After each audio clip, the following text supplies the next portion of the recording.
Hi hello and welcome back to my channel மேனாஸ் lifestyle. எல்லோரும் எப்படி இருக்கீங்க? நாங்கள் எல்லாருமே ரொம்ப நல்லா இருக்கோம். நம்ம சேனலை சப்ஸ்கிரைப் பண்ணியிருக்க சப்ஸ்கிரைபர்ஸ் எல்லாத்துக்குமே என்னோட மனமார்ந்த நன்றிகள்.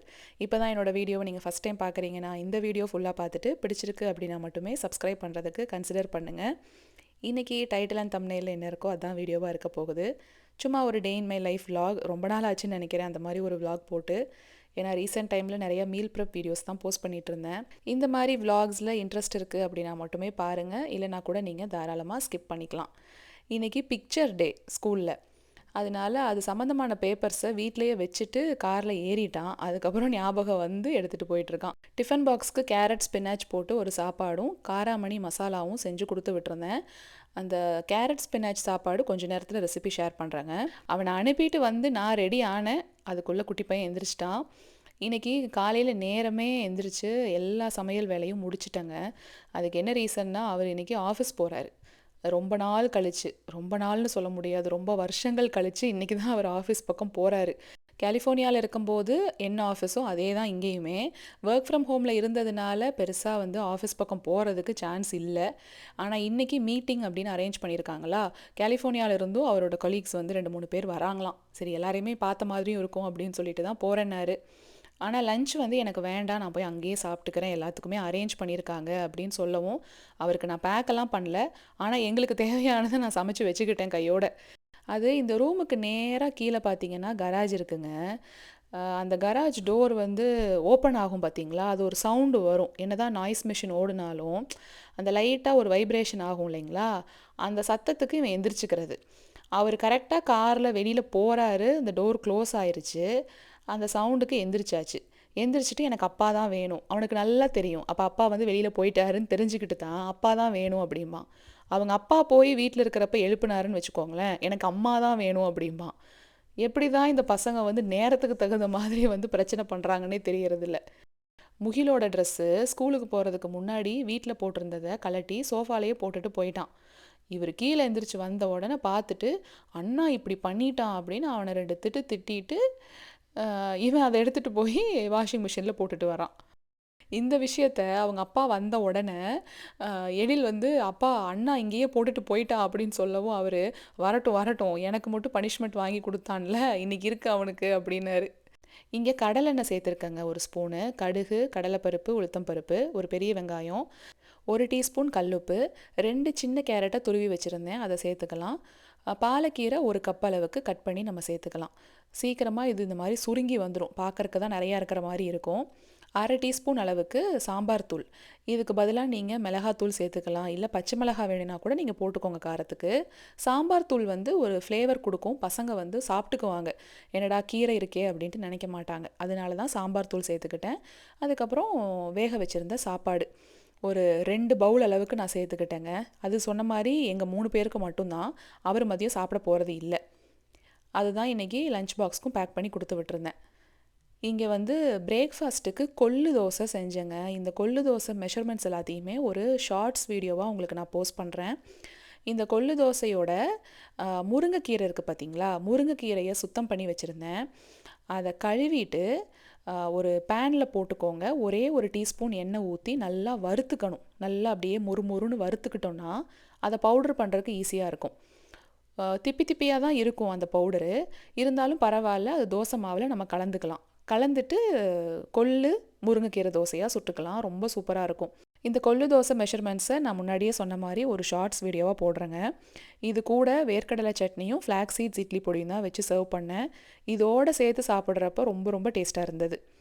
அதுக்கப்புறம் ஒரு 9 மணி வாக்கில் அவரும் கிளம்பிட்டார் ஆஃபீஸ்க்கு. அதான் சொல்லிகிட்டு இருந்தேன், ரொம்ப நாள் கழித்து போகிறீங்க, எப்படி ஃபீல் பண்ணுறீங்க அப்படின்னு.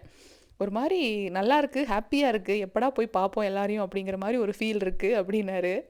நான் காலையிலேயே எல்லாமே செஞ்சுட்டேன், பேக் பண்ணி கொடுக்குறேன் அப்படின்னா, இல்லை எனக்கு வேண்டவே வேண்டாம் அப்படின்னாரு. ஃப்ரூட்ஸு, ஸ்நாக்ஸு, இல்லை ஜூஸ் மாதிரியோ, இல்லை கடைசிக்கு மோராவது ஊற்றி தரேங்க அப்படின்னு.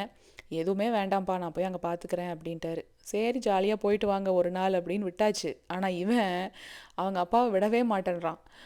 அவன் என்ன நினச்சிக்கிட்டான்னா, ஏதோ ஷாப்பிங் போகிறாரு, வெளியில் கடைக்கு தான் போகிறாரு அப்படிங்கிற மாதிரி அவனுக்கு தோணிக்கிச்சு. அப்போ ஆஃபீஸ் போகிறேன் குட்டி, ஆஃபீஸ் போகிறேன் அப்படின்னா, ஆஃபீஸ் மாடியில் தான் இருக்குது அப்படிங்கிறான். அவர் ஆஃபீஸ் ரூமில் உட்காந்து வேலை பார்க்குறாரு இல்லைங்களா, அங்கே தானே இருக்குது, நீங்கள் எங்கே வெளியில் போகிறீங்க அப்படின்னு அவனுக்கு வந்து அதை ஏற்றுக்க முடியல. அப்போ தான் சொன்னேன், அடிக்கடி ஆஃபீஸ் பக்கம் போனால் தான் பசங்களுக்கும் தெரியும் போல இருக்குங்க அப்படின்னு. அப்படி தான் ஆச்சு அப்படின்னாரு. நான் என்றைக்கெல்லாம் இந்த லாங் வீடியோக்கு பிளான் பண்ணுறனோ அன்னைக்குன்னு பார்த்து தான் என் ஃபோனு இல்லை லேப்டாப்பு ஏதாவது ஒரு பிரச்சனை பண்ணும். இன்றைக்கி ரெண்டுமே கரெக்டாக வச்சு செஞ்சுது. அதனாலேயே எனக்கு ரொம்ப லேட் ஆச்சு இன்றைக்கி. இந்த ஸ்டோரேஜ் ஸ்பேஸ் ஒரு பெரிய தலைவலிங்க. என்னதான் ஹார்ட் டிஸ்க்கு அந்த மாதிரி யூஸ் பண்ணாலுமே அப்பப்போ இந்த பிரச்சனை வரும். திடீர்னு ஏதாவது ஒரு ஒரு இஷ்யூ இருக்கும். அது ஏன் அப்படின்னே தெரியாது. ஒன்று நம்ம ஃபோனை ரீஸ்டார்ட் பண்ணுற மாதிரி இருக்கும், இல்லை லேப்பை ரீஸ்டார்ட் பண்ணுற மாதிரி இருக்கும். இன்றைக்கி எல்லாம் பண்ணி பார்த்துமே என்னால் வந்து ஏர் ட்ராப்பில் அனுப்பவே முடியல, ட்ரான்ஸ்ஃபரே ஆக மாட்டேங்குது. அதுக்கப்புறம் லேப்பில் போய் பார்த்தா அங்கேயும் ஸ்பேஸ் வந்துட்டு முடிய போகுது. சரி, இதனால தான் பிரச்சனை போல இருக்குது அப்படின்ட்டு அங்கே உட்காந்து எல்லாத்தையும் வந்து சார்ட் அவுட் பண்ணிக்கிட்டு இருந்தேன். நிறைய ரெசிபீஸ் வந்து ஷார்ட்ஸாக எடுத்து வச்சுட்டேங்க. இப்போ அதுவும் இருக்குது, என்னால் அதை டெலீட் பண்ணவும் முடியாது. இனி புதுசாக அனுப்புகிறதையும் வந்துட்டு ஏற்ற முடியலை. அதுக்கப்புறம் பார்த்தா பழைய வீடியோஸை தான் போய் நான் டெலீட் பண்ண வேண்டியதாக இருந்தது. அமேசானில் வந்து நமக்கு ஸ்பேஸ் வந்து கிடைக்கும், நம்ம வந்து பே பண்ணி வாங்கிக்கலாம். அங்கே இருக்கிற ட்ரைவில் நம்ம அப்லோட் பண்ணி வச்சுக்கலாம்.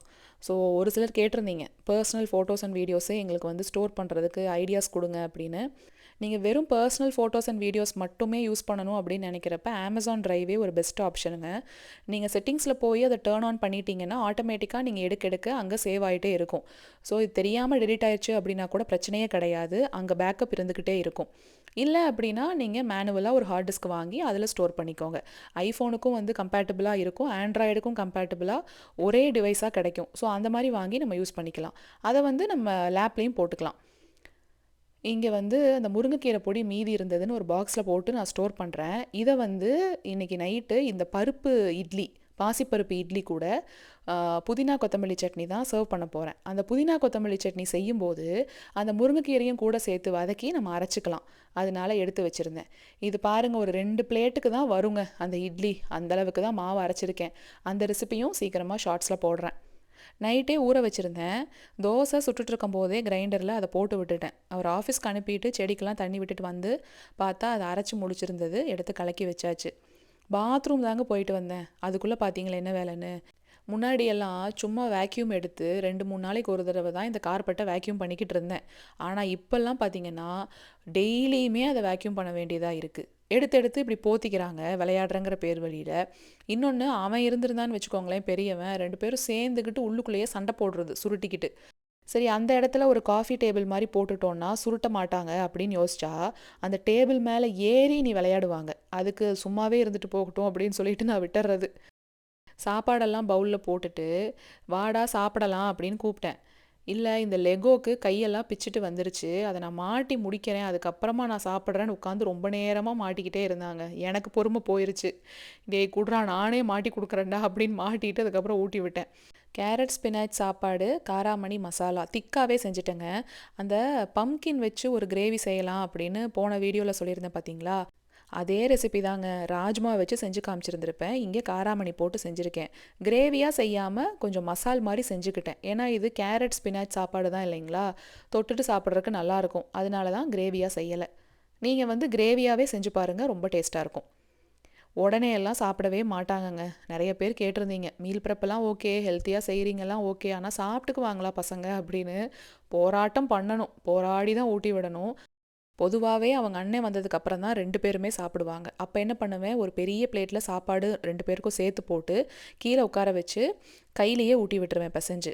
அவங்க அண்ணன் இருக்கான் அப்படிங்கிறனால அவங்க அண்ணன் ஃபஸ்ட்டு சாப்பிட்ருவானோ அப்படிங்கிற ஒரு போட்டிக்கே இவன் சாப்பிட்டுக்குவான்.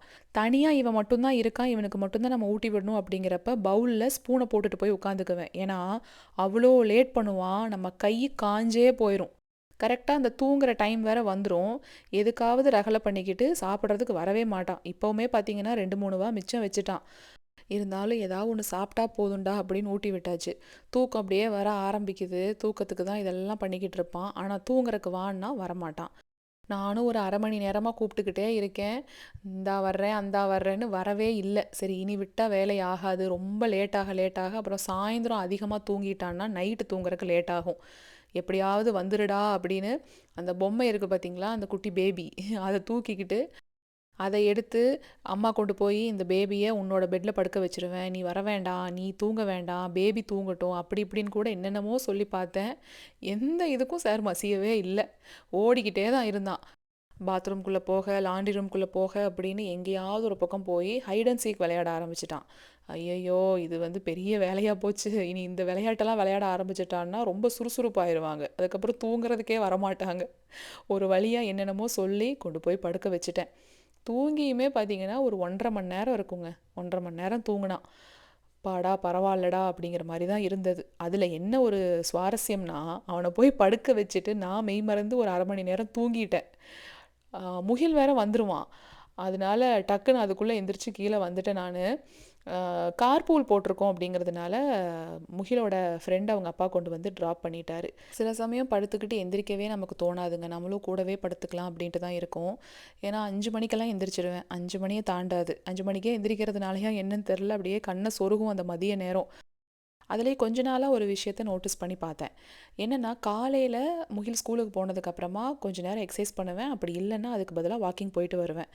அப்படி பண்ணுற அன்னைக்கு மதியம் தூக்கம் வரமாட்டேங்குது. நல்லா ஆக்டிவாக இருக்கும். காலையில் பண்ண முடியலை, இன்றைக்குமே என்னால் பண்ண முடியலை. அப்படி பண்ண முடியாதப்போ நான் சாயந்தரம் தான் பண்ணுறேன். அப்படி காலையில் பண்ணலைன்னா அந்த மதியம் அப்படியே தூக்கம் மெய்மறந்து வருது. எந்த மாதிரி எக்ஸசைஸ் பண்ணுறீங்க, அதை ஷேர் பண்ணுங்கள், வீடியோவில் காமிங்க அப்படின்னு கேட்டிருந்தீங்க. என்னென்னா, எனக்கு அந்த அந்த எக்ஸசைஸ் பண்ணுறதுக்கு தகுந்த மாதிரி நம்ம ட்ரெஸ் பண்ணிட்டு பண்ணுறோங்களா, அதனால எனக்கு கன்வீனியண்ட்டாக இருக்க மாட்டேங்குது கேமரா முன்னாடி வர்றதுக்கு. மற்றபடி நான் வந்துட்டு பெருசாலாம் எதுவும் பண்ணலை, ட்ரெயினர்லாம் போகலைங்க. யூடியூப்பில் வீடியோ பார்த்து தான் பண்ணுறேன். என்ன வீடியோனா, மேட் ஃபிட் அப்படின்னு ஒரு சேனல் இருக்குது. அவங்களோட எக்ஸசைஸ் வந்து கொஞ்சம் எனக்கு செட் ஆகுது. அவங்க பண்ணுறது எனக்கு ஈஸியாகவும் இருக்குங்கிறனால நான் இப்போதைக்கு அவங்கள தான் ஃபாலோ பண்ணுறேன். மேட் ஃபிட் அப்படிங்கிற சேனலு. அதில் ஸ்ட்ரென்த் ட்ரைனிங் ஃபார் பிகினர்ஸ் அப்படின்னு ஒரு வீடியோ இருக்கும். அது பண்ணிகிட்ருக்கேன். அப்பப்போ வந்துட்டு அதுவும் வாரத்தில் எல்லா நாளுமே பண்ணுறதில்ல. ஸ்ட்ரென்த் ட்ரைனிங்குமே 3 நாள் தான். அதுக்கப்புறம் மீதி இருக்கிற நாள் அவங்களோட சேனல்லையே கார்டியோ அப்படின்னு சொல்லிட்டு ஒன்று இருக்கும். அது கொஞ்சம் நேரம் பண்ணுவேன். அதாவது மற்ற 2 நாளில். அப்புறம் ஒரு நாள் வந்து ஃபுல் ரெஸ்ட்டு. அன்றைக்கெல்லாம் எக்ஸசைஸ் எதுவுமே பண்ண மாட்டேன். சும்மா வார்ம் அப் மாதிரி பண்ணிவிட்டு வாக்கிங், அப்படி இல்லைன்னா அந்த வாக்கிங் பேடில் ஜாகிங் மாதிரி போய்க்கிறது. ஜிம்முக்கு வந்து நீங்கள் போகிறது இல்லையான்னு கேட்டிருந்தீங்க. இப்போ நாங்கள் இருக்க கம்யூனிட்டிலேயே எங்களுக்கு ஜிம் இருக்குங்க. அதுக்கும் சேர்த்து தான் நாங்கள் பே பண்ணிக்கிட்டு இருக்கோம். அதனால அங்கே இருக்கிறதே யூஸ் பண்ணிக்கலாம். தனியாக போய் எங்கேயும் சேர வேண்டாம் அப்படின்ட்டு அதுக்கு தான் போயிட்டுருந்தேன். ஆனால் அது எப்போ போனாலும் கூட்டமாகவே இருக்குது. ரொம்ப சின்ன ஜிம் தான். மெயினாக எனக்கு என்னென்னா, அந்த எலிப்டிக்கல் பண்ண சொல்லியிருக்காங்களா, அதில் வந்துட்டு ரன்னிங் போங்க, அப்போ தான் வந்து நல்லது அப்படின்னு சொன்னதுனால எனக்கு வாக்கிங் பேடில் அதெல்லாம் பண்ண முடியாது வீட்டில். ஜஸ்ட் அது நார்மல் வாக்கிங் பேடு தான். ஜாகிங் வேணால் போய்க்கலாமே தவிர எலிப்டிக்கல்லாம் கிடையாது. ஜிம்மில் தானே அது இருக்கும். கரெக்டாக ஒரு 4-5 மிஷின் தாங்க இருக்குது. அந்த 4-5மே ஃபுல்லாக இருக்குது. நான் மற்றதெல்லாம் போய் அங்கே பண்ணுறதில்ல.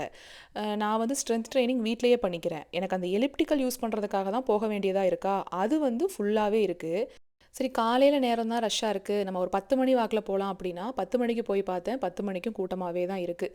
அப்போ தான் ரொம்ப அதிகமாக வர்றாங்க. எனக்கு என்னமோ இந்த நியூ இயர் ஆரம்பித்ததுலேருந்து எல்லாருமே ரெசல்யூஷன் எடுத்துட்டாங்களோ அப்படின்னு தோணுதுங்க. ஏன்னா போன வருஷம் எல்லாம் பார்த்தோன்னா அந்தளவுக்கு கூட்டம் இல்லை. அது எங்கள் நெய்பர் சொல்லியே நான் கேள்விப்பட்டேன். ஆமாப்பா, இந்த நியூ இயர் ஆரம்பித்ததுலேருந்து கொஞ்சம் கூட்டமாக தான் இருக்குது அப்படின்னு. அதுக்கப்புறம் இருக்கிற டைமிங்கெல்லாம் எனக்கு செட்டே ஆகிறது இல்லைங்க. போனால் அந்த காலையில் நேரம் தான். மதியத்துக்கு மேலே இந்த மாதிரி முகில் ஸ்கூல்லேருந்து வந்துடுறான். சாயந்தரத்துக்கு மேலே ஏதாவது ஒரு கிளாஸ் இருக்குதுன்னு சொல்லிட்டு அவங்க போயிடுறாங்களா, எழில நான் பார்த்துக்க வேண்டியதாக இருக்குது. எழிலெல்லாம் ஜிம்மு கூட்டிகிட்டு போய் உட்கார வச்சுட்டு நம்ம ஒரு வேலை பண்ண முடியுமா? அவ்வளவுதான். மற்றவங்களை டிஸ்டர்ப் பண்ணுற மாதிரி ஆயிரும். அது அவங்க டிஸ்டர்பன்ஸாக ஃபீல் பண்ணுவாங்க. என்ன பண்ணலாம் அப்படின்ட்டு யோசிச்சுக்கிட்டு இருக்கேன். ஆனால் சீக்கிரமாக ஏதாவது ஒரு டைமிங் ஃபிக்ஸ் பண்ணணும். கரெக்டாக முகிலும் ஸ்கூல்லேருந்து வந்துட்டான். அவன் கேரட் ரைஸ் தான் ஸ்கூலுக்கு எடுத்துகிட்டு போனான் அப்படிங்கிறனால கொஞ்சமாக தனியாக அவனுக்கு ஒயிட் ரைஸ் வச்சுருந்தேன்.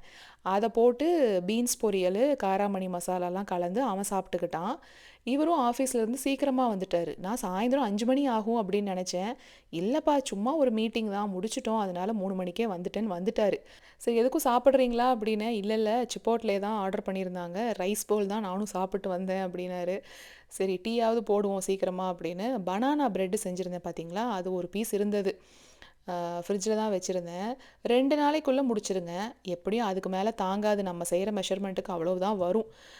அந்த காராமணி வந்து நான் ஏன் கிரேவியாக செய்யாமல் இந்த மாதிரி திக்காக செஞ்சேன்னா, சாயந்தர நேரத்தில் அவருக்கு கொடுத்துக்கலாம் சுண்டல் மாதிரி. ஏன்னா அவர் வீட்டில் சாப்பிடாம தான் போகிறாரு அப்படின்ட்டு தான் கொஞ்சம் திக்காக செஞ்சேன். அது வந்து கொஞ்சம் லைட்டாக வார்ம் பண்ணி பனானா ப்ரெட்டையும் வார்ம் பண்ணி நாங்கள் 2 பேரும் அதை ஸ்நாக்ஸாக எடுத்துக்கிட்டு டீ குடிச்சுக்கிட்டோம். முகில் அன்றைக்கி லஞ்ச் பாக்ஸுக்கு வேறு ஏதோ எடுத்துகிட்டு போகிறதா இருந்தது. ஆனால் அந்த பனானா ப்ரெட் தான் வேணும் அப்படிங்கிறனால நான் ஸ்கூலுக்கு கொஞ்சமாக பேக் பண்ணி கொடுத்து விட்டேன். மீதி இருந்த ஒரு ஸ்லைஸை எழிலுக்கு காலையில் ஸ்நாக்ஸாக கொடுத்துட்டேன். ஸோ இப்போ இருக்கிறத நாங்கள் 2 பேரும் ஷேர் பண்ணி சாப்பிட்டுக்கிட்டோம். அதனால் லெஃப்ட் ஓவர்லாம் இருக்காதுங்க. அது சீக்கிரமே காலி ஆயிரும். அதுலேயும் ப்ரெட்டு கேக்கெல்லாம் வந்து டக்குன்னு காலி ஆயிரும் இல்லைங்களா? 2 ரெசிபி அன்றைக்கி சாயந்தரம் வீடியோ எடுக்க வேண்டியதாக இருந்ததுங்க. ஒன்று இந்த பன்னீர் பாக்கெட்ஸ், இன்னொன்று ராகி பிஸ்கட்ஸு.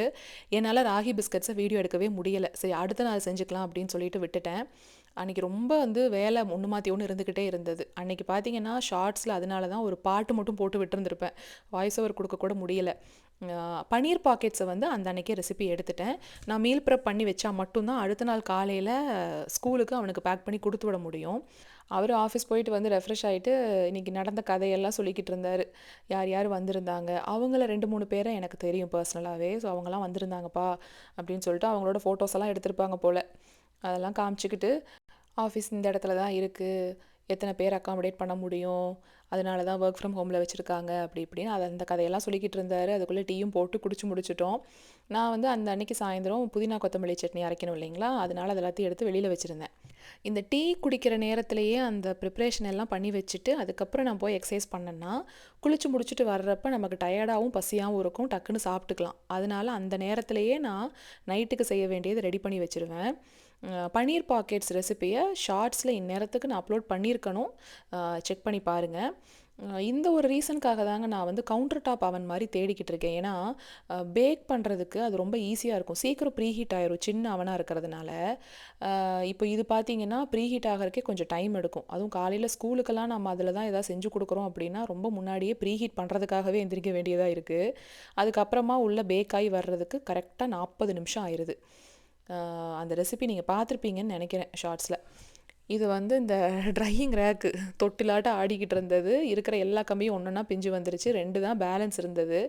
நிறைய பேர் அப்போது ஒரு ஷார்ட்ஸில் நான் சொன்னப்பவே இன்ஸ்டாவில் எனக்கு பர்சனலாக டிஎம் பண்ணியிருந்தீங்க, இந்த லிங்க் வேணால் பாருங்கள், இந்த மாதிரி ரேக் இருக்குது அப்படின்னு. எல்லாத்தையும் பார்த்துங்க, எல்லாருக்குமே ரொம்ப தேங்க்ஸ். ஆனால் என்னென்னா அது எல்லாமே கொஞ்சம் பெருசாக இருந்ததுங்களா. இப்போ வீட்டுக்குள்ளேருந்து வெளியில் எடுத்துகிட்டு போய் வெயில் அடிக்கிறப்ப வைக்கணும்னா எனக்கு அது கன்வீனியண்ட்டாக இல்லை.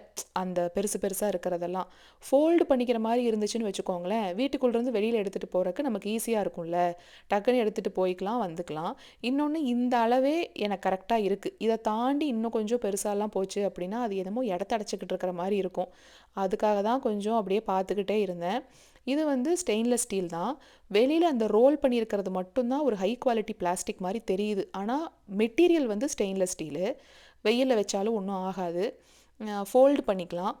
அடுத்து காய போடுறதுக்கு கொஞ்சம் வாகா இருக்குது, இந்த டைரக்ஷன்லேயே நின்று போட்டுக்கிற மாதிரி. நிறையா இது எப்படி இருந்ததுன்னா குறுக்க இருந்தது கம்பி, அது இப்படி திரும்பி போட்டுக்கிற மாதிரி இருக்கும். அது சின்னதாகவும் இருந்தது. இது எக்ஸ்டெண்ட் பண்ணியும் வச்சுக்கலாங்க, கடைசி வீடியோவில் காமிச்சிருக்கேன். கொஞ்சம் நம்ம சுருக்கிக்கலாம் இதை. ரெண்டல் ஃப்ரெண்ட்லி, நிறைய ஸ்பேஸ் அடைக்காது. உங்களுக்கு லிங்க் வேணும்னா கீழே கமெண்ட்டில் நீங்கள் கேளுங்க. நீங்கள் கேட்டால் உங்களுக்கு நான் லிங்க் கொடுக்குறேன். இல்லை பேர் மட்டும் சொன்னால் நீங்களே போய் பார்த்துக்குவீங்கன்னா HOMIDEC ஹோமி டெக் இந்த பேர் தான். அந்த பேர் அந்த பிராண்டோட தான் நான் வாங்கியிருக்கேன்.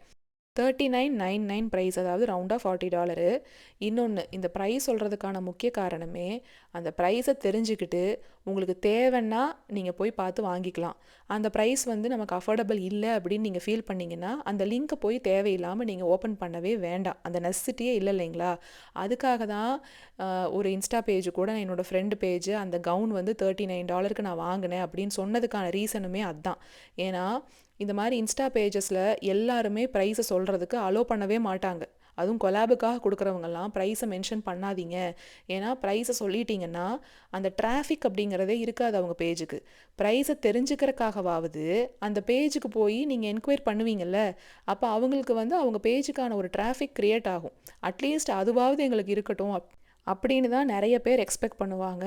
கமெண்ட்டில் வந்து லிங்க்குன்னு அனுப்புங்க, எங்களுக்கு டிஎம் பண்ணுங்கள், நாங்கள் சொல்கிறோம் அப்படின்னு சொல்கிறதுக்கான ரீசனுமே அதுதான். ஆனால் என் ஃப்ரெண்டு அப்படிங்கிறதுனால அவங்கக்கிட்ட நான் உரிமையாகவே சில விஷயங்கள் கேட்பேன். நான் வந்து சொல்கிறேன்ப்பா, நான் ப்ரைஸை சொல்லிடுறேன் அப்படின்னு. அவங்களும் சரி சொல்லிக்கோங்க, அதில் எனக்கு எந்த ப்ராப்ளமும் இல்லை அப்படின்னு தான் அவங்களும் ஒவ்வொரு டைமும் சொல்லுவாங்க. நான் பே பண்ணி வாங்கினேன்னா நான் பே பண்ணி இந்த அமௌண்ட்டுக்கு தான் வாங்கினேன் அப்படின்னு சொல்லிடுவேன். இல்லை இது கொலாபாக வந்ததுன்னா இது கொலாபாக கொடுத்தாங்க அப்படின்னு தான் சொல்லியிருக்கேன் இது வரைக்கும்.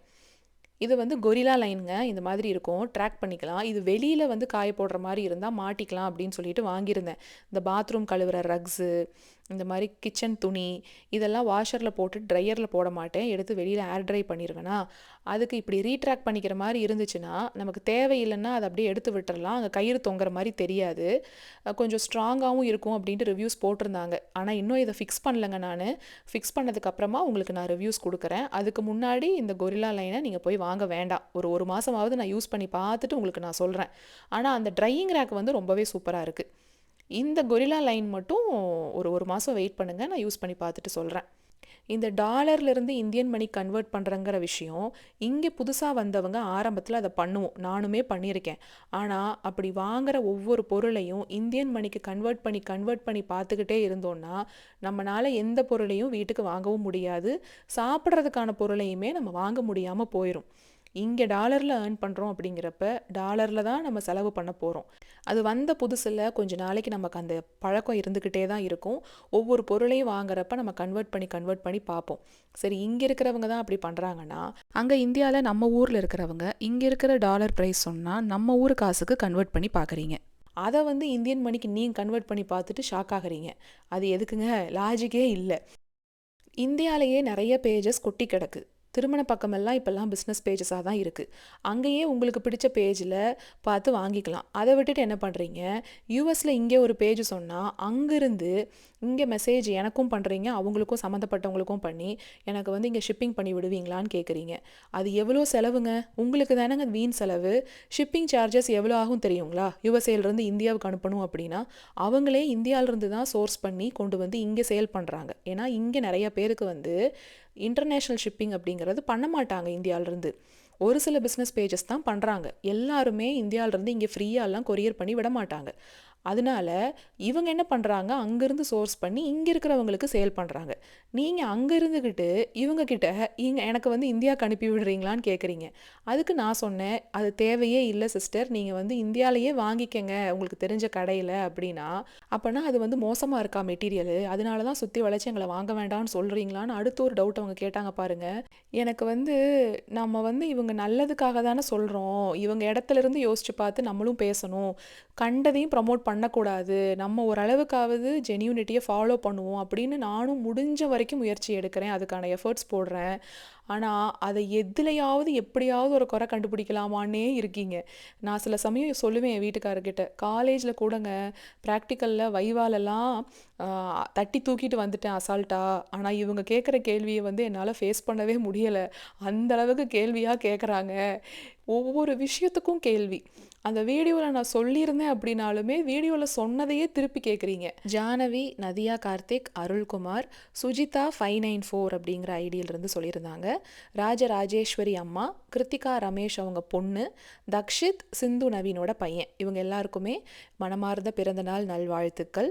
கிருத்திகா ரமேஷ் அவங்களுக்கு அனிவர்சரி, அவங்களுக்கு மனமார்ந்த திருமண நாள் நல்வாழ்த்துக்கள். மலர்விழி கதிரேசன் உங்களுக்கு ஒரு ஹாய்மா. யாரையாவது மிஸ் பண்ணியிருந்தேன்னா ரொம்ப சாரிங்க, மென்ஷன் பண்ணுங்கள், அடுத்த வாரம் நம்ம கன்வே பண்ணிடலாம். இந்த வீடியோ பிடிச்சிருந்தா மட்டுமே ஒரு லைக் கொடுங்க. அடுத்த வாரம் வேறு ஒரு vlogல பார்க்கலாங்களா? Until then ta-ta, bye bye.